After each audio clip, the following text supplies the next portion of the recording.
Yeah, sorry, Chamberlain. You talked about the PVC cards, just quickly, laying to rest that they cannot be cloned. Was that what you're trying to pass across?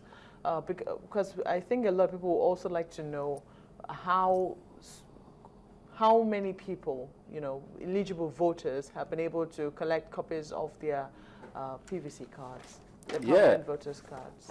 Yeah, as we speak, a little over 960,000 people, I think 960,124 precisely, have collected their PVCs.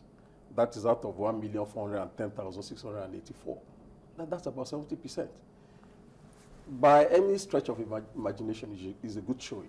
I mean, if you get 70%, you get an A.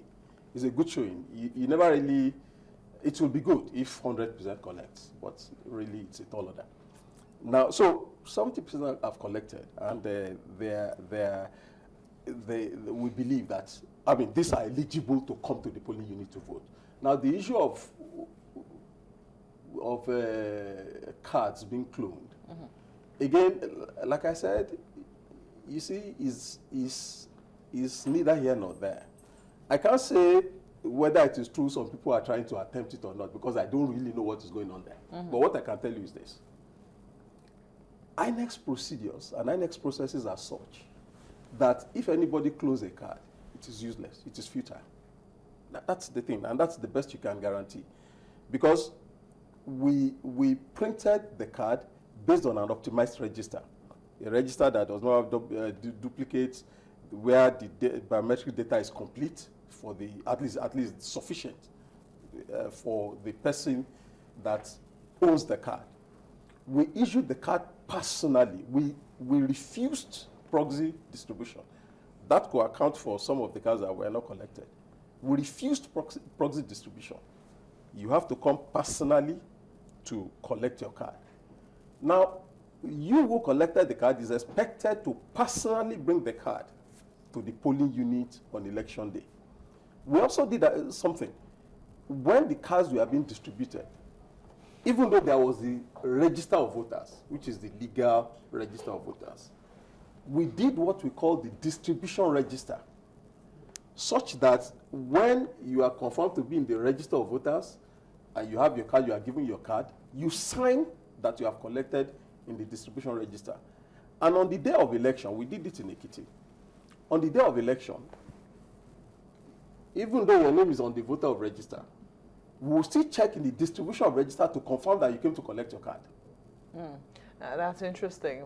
Just as a follow-up to the first question you answered concerning taking pictures in the polling booth, are you saying then that it is okay to take the picture as long as you're taking it by yourself? No.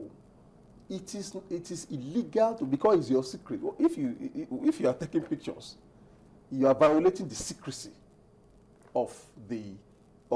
No, isn't that after you thumbprint, you can't take picture of your ballot paper? Sure. So, but before you thumbprint, while picking the ballot paper, can you get someone to take your picture? Is it allowed? You see, that's the open part. You see, the open part, you are free to take pictures. You are free to take pictures. The open part, you can take pictures around the place. It's not a cult, and there's nothing secret going on there. The only secret part of the process is where you go into the cubicle, and that is a provision of the law. And it's also for the safety of the intention of the law is to protect the vote. And it's global best practice, really. Because by the time you know what who voted for who, how can you guarantee that the person, because you have your home address, the biometric register, you have all your details. If you voted, if you live in an area where there are more people in the other camp, you could be threatened. Okay, so no cameras whatsoever allowed to film in the cubicle where the person is thumbprinting. Absolutely. Not even media cameras. No. So they have to maintain that distance. While the person is thumbprinting, no. Okay.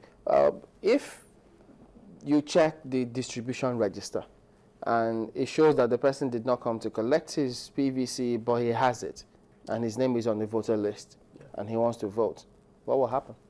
It shows something is fishy, so we'll interrogate it. we had a challenge in Ekiti. Let me be frank with you. We had a challenge in Ekiti where a few people were discovered to have their voter card, and somehow, very few really, very few, somehow they did not sign in the distribution register, but it was their card, because this voter card has your picture. So it's not as if it's like the driver's license. If your picture is there, it's clear, it's you. You could say that it is this person, is the legitimate owner. You check in the voter register, his name is there. But somehow, he or she happened not to have signed the distribution register. Along the line, the chair had to issue an instruction that you can wait, because really the distribution register is not the legal register. The legal register is the register of voters. It's just a double check, you know. So the chair had to say, like, well, I mean, the leadership of the commission said, if you confirm that the owner of the card is the legitimate owner based on what you see of the records, and the name is in the voter register, register of voters, voter register, you can allow the person to vote. But that was just to make sure that you allow us make the system as inclusive as possible. It will be a different matter if somebody comes with a card. He's not the legitimate owner of the card. His name is not in the voter register and his name is not in the distribution register.